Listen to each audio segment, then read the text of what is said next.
할렐루야. 2020년 10월 6일 화요일 새벽입니다. 이 새벽 하나님께서 우리들에게 주시는 말씀은 히브리서 10장 22절과 베드로전서 3장 21절 말씀입니다. 우리가 먼저 하나님의 말씀을 함께 읽어보십니다. 시작. 우리가 마음의 뿌림을 받아 악한 양심으로부터 벗어나고 몸은 맑은 물로 씻음을 받았으니 참 마음과 온전한 믿음으로 하나님께 나아가자. 물은 예수 그리스도께서 부활하심으로 말미암아 이제 너희를 구원하는 편이 곧 세례라. 이는 육체의 더러운 것을 제하여 버림이 아니요 하나님을 향한 선한 양심의 간구니라. 구원의 결과, 구원의 표식, 그것은 선한 양심과 온전한 믿음이라고 말씀합니다. 양심에는 선한 양심이 있고 악한 양심, 화인 맞은 양심, 더러운 양심, 이런 부정적인 양심이 있습니다. 양심이란 옳고 그름을 분별하는 능력입니다. 옳고 그름을 판단하는 능력입니다. 이 능력이 왜곡이 되면 옳고 그름을 판단하지 않습니다. 무조건 나에게 어떤 이익이 있는가, 자신의 이익을 향해서 생각이 움직여지고 말이 움직여지고 행동이 따라갑니다. 그것이 바로 악한 양심이지요. 여기에서 선한 양심은 선한 것을 선하다고 하며 선한 것을 추구하도록 그 마음이 다 움직여지는 그 과정이 바로 선한 양심의 회복이죠. 또 온전한 믿음이란 어떤 믿음을 말씀합니까? 하나님의 말씀에 대한 전적 수용입니다. 어떤 것은 수용하고 어떤 것은 자기 생각대로 하면 이것은 온전한 믿음이 아닙니다. 우리는 우리에게 즐거운 일이 있으면 아이고 하나님 믿습니다. 그렇게 말하죠. 그러나 우리에게 좀 불편한 게 있으면 우리 뜻을 꺾어야 하는 상황이면 아이고 마음은 원이로되 육신이 약하오니 그러면서 자기 생각을 앞세웁니다. 그건 온전한 믿음이 아닙니다. 우리가 그리스도의 보혈로 우리의 마음에 뿌림을 받으면 우리의 마음이 악한 양심으로부터 벗어납니다. 그리고 교회에서 예식을 통해서 우리의 몸을 맑은 물에 담그죠. 그리스도의 보혈이 우리 마음에 뿌려지면 나타나는 두 가지의 표징은 선한 양심과 온전한 믿음입니다. 온전한 믿음. 기독교 역사에서 가장 가슴 아프게 생각하는 것은 성령의 은사에 대해서 잘 이해하지 못하고 경험하지 못했다고 해서 성령의 은사 쪽을 완전히 외면하고 부정하고 무시했습니다. 온전한 믿음이 아닙니다. 세례의 참된 의미는 악한 양심에서 벗어나 선한 양심으로 하나님께 나아가는 겁니다. 가룟 유다는 하나님께 나아가는 척했죠. 그런데 그의 양심은 악한 양심이었습니다. 은 30을 위해서 그리스도를 팔았습니다. 그리스도를 체포할 수 있는 정보를 제공하고 은 30을 챙겼습니다. 참 악한 양심이죠. 양심은 옳고 그름을 분별하는 능력입니다. 악한 양심은 악을 정당화합니다. 그리고 정직한 판단을 하려고 하지 않습니다. 저는 지난 올 2월에 중국 코로나 바이러스가 중국 우한 폐렴이 막 한국에 들어오기 시작을 할 때 의사협회에서 저걸 막아야 된다, 중국인들 입국을 차단해야 된다, 제한해야 된다라고 강력하게 7번이나 정부에 요구했죠. 다 무시했습니다. 그때 국회에서 한 국회의원이 보사부 장관에게 그렇게 질책을 했죠.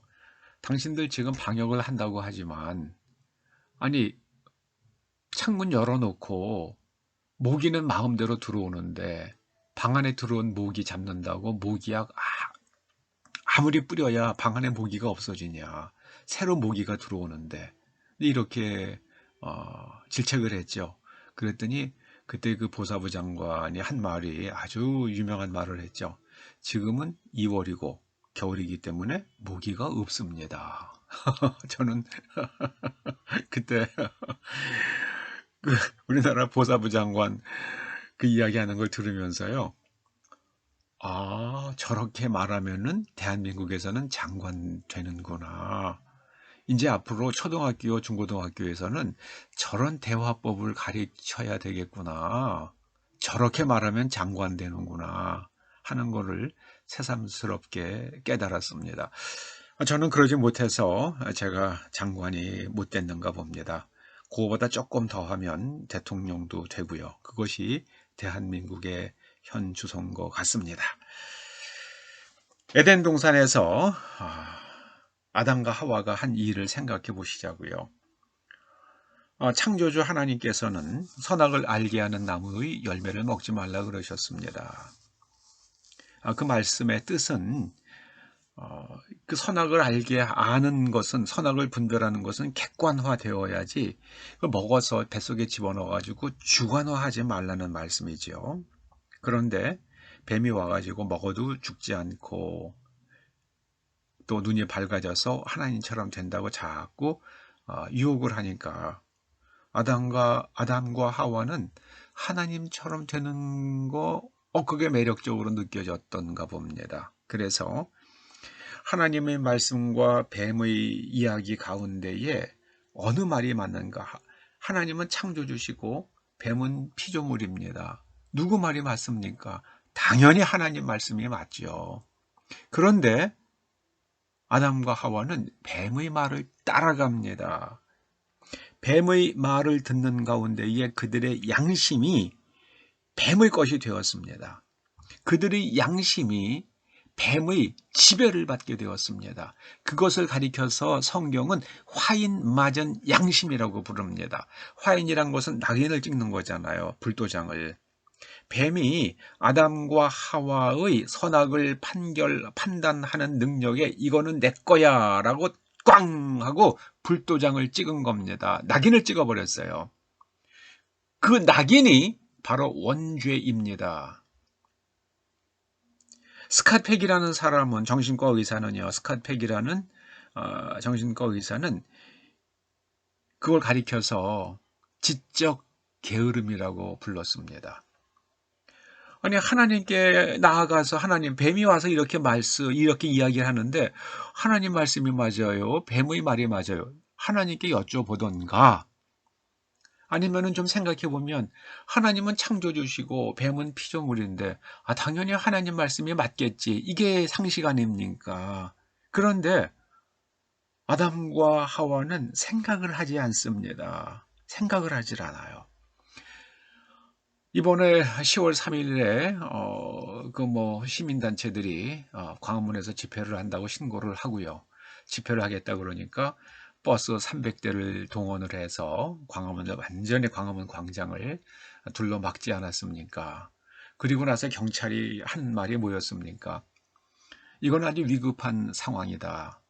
그 집회를 통해서 코로나가 퍼질 수 있기 때문에 그것을 방지하기 위해서 거기를 광화문 광장을 버스로 봉쇄한 것이다.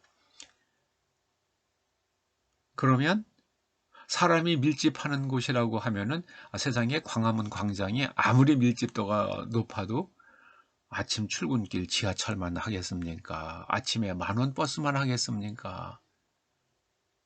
요즘에 젊은 사람들이 우스갯소리 하더라고요. 중국은 AI가 발달한 나라라서 중국에서 만든 바이러스는 지능형이라서 지하철과 버스에서는 작동하지 않다가 광화문에서만 작동하도록 아주 지능화된 바이러스다. 중국에서 그런 바이러스를 개발한 것을 우리나라 경찰이 잘 알고 있기 때문에 지하철과 버스는 괜찮고, 그리고 광화문과 교회에서는 작동하는 바이러스라는 것을 우리나라 보사부에서 안다는 거예요. 그런 우스갯소리를 청년들이 하더라고요. 이 어리석음의 결과는 오로지 한국 국민들, 아니 우리 다음 세대가 다 뒤집어 쓸 겁니다. 그 결과는 다 다음 세대가 뒤집어 쓸 겁니다. 그 인간의 양심이 가장 파탄난 아주 중요한 역사적인 사건이 있었죠. 그게 바로 프랑스 혁명입니다. 우리나라는 대자를 참 좋아해요. 그냥 뭐 프랑스 대혁명, 문화 대혁명. 중국 사람들도 거기다가 문화혁명이라고 그러죠. 거기다가 대자 안 붙이거든요. 근데 한국에서만 문화대혁명이래요. 또 프랑스 사람들도 거기에 대자 안 붙여요. 그냥 프렌치 레볼루션인데 그냥 거기다가 또 우리는 프랑스 대혁명이라고 붙여요. 참 대자 좋아해요.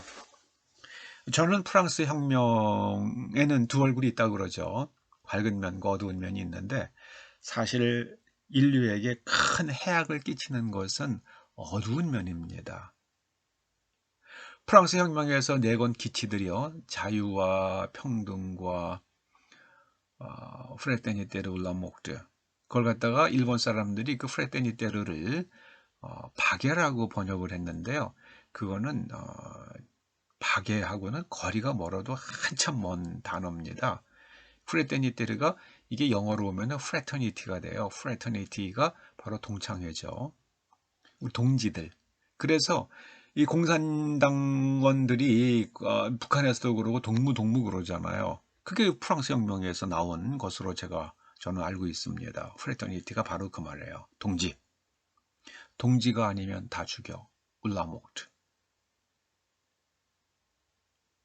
프레터니티, if not death. 그게 프랑스 혁명 초기의 구호였습니다. 그 프랑스 혁명은 정말 악마의 파티예요. 피의 파티고요.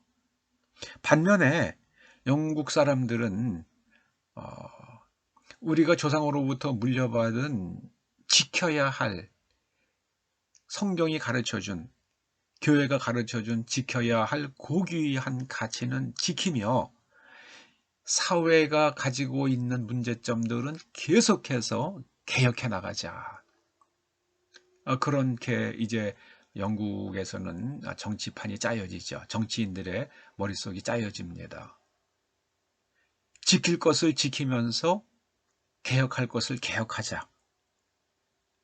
굉장히 진보적이고 리버럴했죠. 개혁을 주도하니까요. 그래서 그런 거를 가리켜서 아주 고전적 자유주의라고 부릅니다. 고전적 자유주의. 그러니까 이 가장 역사적으로 가장 그 리버럴했던 사람들은 바로 영국의 컨서버티브예요. 보수주의자들입니다. 보수주의는 리버럴해요. 그게 고전적 자유주의입니다. 그게 미국으로 넘어가요. 미국으로 넘어가서 미국 헌법 정신이 됩니다. 그래서 가치 중심의 나라를 세운 게 미국이죠. 프랑스 혁명은 정말 악마의 파티였습니다. 목적을 위해서 수단과 방법을 가리지 않습니다. 지금 영국과 미국이 이제 세계를 재편할 것이라고 저는 생각을 합니다.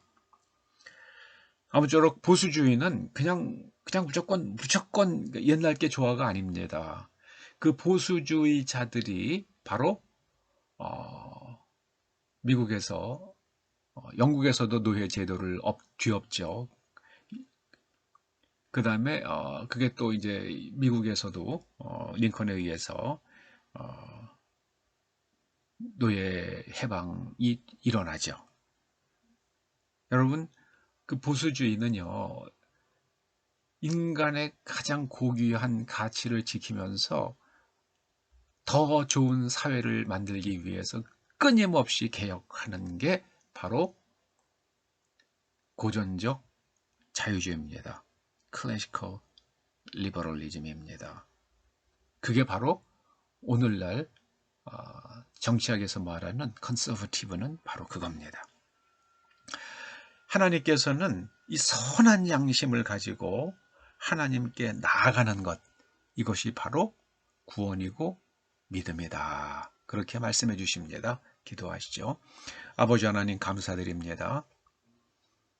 저희가 지적으로 게으르다 거짓에 속지 아니하도록 끊임없이 공부하며 끊임없이 성경을 파고들고 또 세상의 역사와 학문도 깊이 연구해서 속지 않도록 하여 주시옵소서.